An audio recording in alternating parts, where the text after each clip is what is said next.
salutations!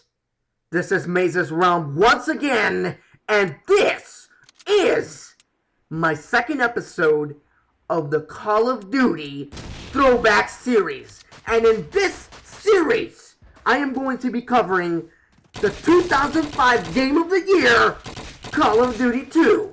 So if that introduction did not make you piss your pants, you better hold on to your bladder, because this gameplay will make you piss yourself. So you better hold on to your piss until the episode ends, because I'm going to be covering what made this game so epic back in 2005. And without further ado, I'm going to jump right in. And I am currently using the Thompson submachine gun with smoke grenades, frag grenades, and the Colt 45 sidearm, which was an epic loadout to use, actually. And in this particular game, they actually brought in a lot more guns than they had in the first Call of Duty. So, you had way more chances to bust ass, because they have more choices for epic guns. So definitely this game was a huge improvement from the first one. The hit detection was better, the gunplay was better, and they added something that was really epic, and they never looked back since they added this, and it was regenerating health. They officially introduced regenerating health in this particular game in the franchise, and I personally loved it. I think it made the game way more intense, because you could take a little bit of damage and still try to avoid that death blow, and it would make you feel so much more alive, and it was a lot cooler. Also, the kill cams were much better in this game as well, and they also added a lot to the heads-up display in this game. They actually added the time that was left in the match. They added how many kills you had in the match versus how many kills you needed to have to win the match. And of course, on the bottom right corners, you see there that you gave you the ammo count. But that was also in the first Call of Duty as well, so that wasn't necessarily new. The map, the little mini-map on the bottom left-hand side, was actually a much better and more useful mini-map than the one that they had in the first Call of Duty. And the reason why that was because they added the... No, they didn't add this, but they actually prolonged the intel that would show up on your minimap. So, for example, if you fired a few rounds and the enemy would fire back, the red dot that was displayed on the minimap stayed illuminated a lot longer than it used to in the first Call of Duty game. So, it definitely helped with intel. So it's basically like their version of the early UAV. So it definitely helped. Also, this game is officially where quickscoping entered the franchise. And the reason why I say that is because not only did they increase the speed that it took to look down your sights on a scope, but they also made your bullet fire directly where you were aiming, without any delay. In the first Call of Duty, you could scope in, but the shots weren't as accurate because you had a little bit of more sway. In this game, the sway was basically non-existent when you first scoped in, and then you would have that weapon sway that would throw you off target. But if you were good enough, you wouldn't ever lose your target. So that's why quickscoping was basically in this game with a vengeance. And yeah, it was a little annoying at first, but once you got a little bit used to the maps and used to how the flanking routes would take place, this game was very, very enjoyable. Some of the other noticeable differences that they had in this game was the ability to resupply your grenades and ammunition from your dead body every time. In the first Call of Duty, you could resupply your ammunition for your gun only and not your frags. But in this game, you could actually resupply your grenades. That was a good thing and a bad thing because of the fact that grenade spamming was a huge part of this game because of the spawn system that they implemented in this game. The spawn system was very similar to the revenge spawn system that they have now in Modern Warfare 3, for example, that they're planning on patching some point in Modern Warfare 3. But they had a similar type of spawn system in this game, where whenever you killed somebody, they would be spawning in your general vicinity, so you had to keep an eye out for the enemy a lot more. In this game, that type of spawn system wasn't as bad as it is in Modern Warfare 3 because of the fact that Modern Warfare 3 has a lot smaller maps. Their maps are a lot smaller than the maps here. So even if they spawned really near you, you had plenty of cover to react to that. So it didn't make it as terrible as it is in Modern Warfare 3. But as you saw, I got quickscoped by a guy that I had killed not too long before. So, you know, you just have to... It made the gameplay a lot more fast-paced for the large maps that it had, because the maps were really big.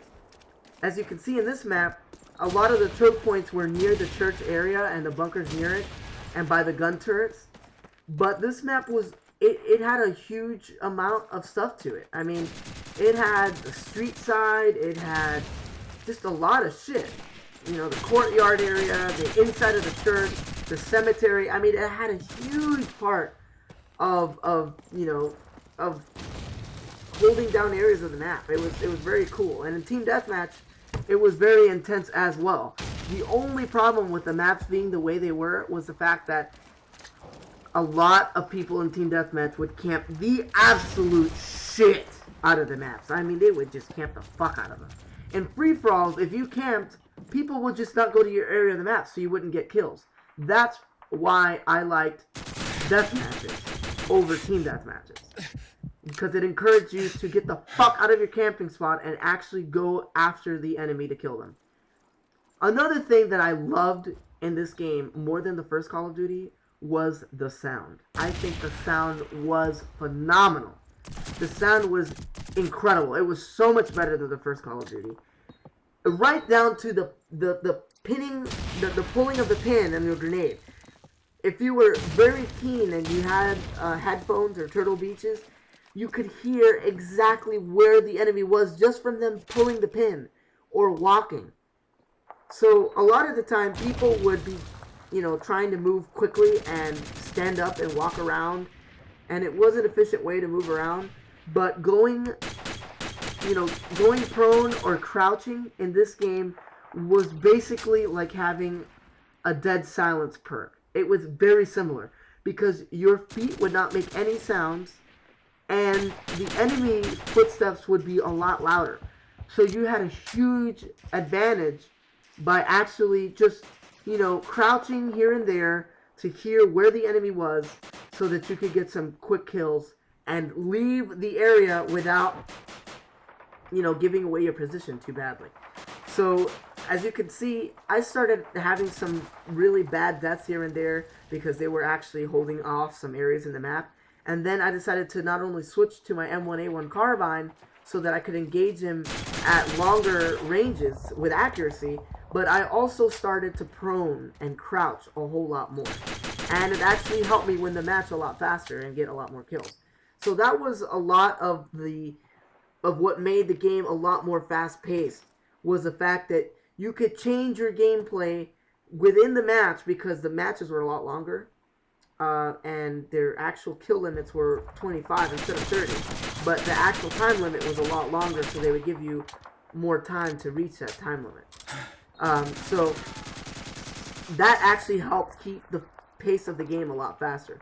And as you can see, there was no real dull moments in this match. There was always something going on. There was explosions going on, gunfire going on. And it forced me to basically pace myself so that I could kill whatever enemy would decide to come around the corner, because they were a lot more antsy than I was. I was a lot more patient.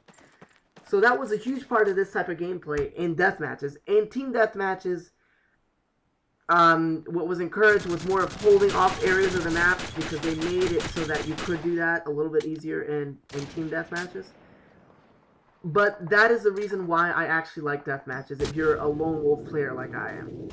I loved the ability to not only hold off an area of the map, but swap that area for another area when needed, so that they would come after you for revenge, and they would get the shit end order, the short end of the stick, basically.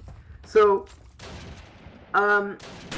basically, those were my favorite parts of the game, and the guns were pretty fucking awesome. They were pretty well balanced. The sniper rifles were considered a little bit overpowered, just because of how you could quickscope with them, but they weren't that big of a deal because you could run in and out of cover and you had regenerating health. So it wasn't that big of a deal. But the gun battles were so intense because of the recoil that they had on the guns. And the pistols, in particular, had a lot of recoil. That was one thing I didn't like. They made it so that you would have to use your primary weapon and only use your pistol to help you secure that kill if you had damaged them and you just needed a few more shots to kill them. In this particular case, that guy made the mistake of keeping the pistol equipped and trying to kill me with it and just firing blindly from the hip until I exposed myself. But he didn't notice that I had already turned a corner, reloaded, and swapped to my primary gun, and that's what actually helped me kill him so efficiently. But my type of gameplay style in this game was more sneaking around and letting the enemy get antsy. I was not a camper, I was a strategic planner.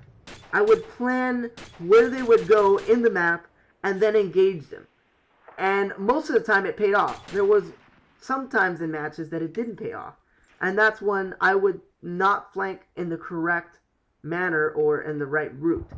As you see here, I heard the shots from the building over here, so I figured that he was on the upstairs and made his way down the stairs and turned to the right and went out that way. But instead, he made it to the courtyard and was waiting for me to come out around that corner right there, and it got me killed. But now that I knew he was there, I decided, you know what?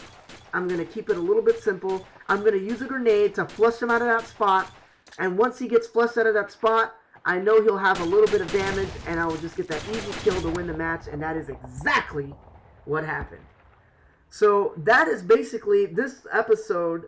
That will actually conclude this episode of Call of Duty 2 on the Call of Duty Throwback series. I hope you guys enjoyed this gameplay, and until next time, this has been MazezRealm. Keep an eye out for the next episode where I will be covering Call of Duty 3. I'm out.